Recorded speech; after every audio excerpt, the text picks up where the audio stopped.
So this bike is a prototype of my signature frame, the Luna. What's changed for this model is the integrated dropouts. As you can see here, they look really smooth. Everything's just kind of together in one piece. And also what was changed was the removable brake mount design. Before, the brake mount's threaded into the frame, and now there's a little set screw, which you can see here on the side, that you tighten down and it locks the brake mount in place. And that way you don't have any problems with, the brake mounts coming unscrewed when you try to take your brakes off. Other than that, pretty much everything on my bike is standard Fly products: tires, pedals, grips, stem.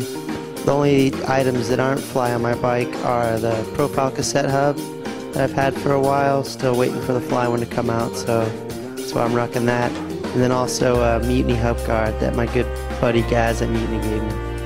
And that's about it.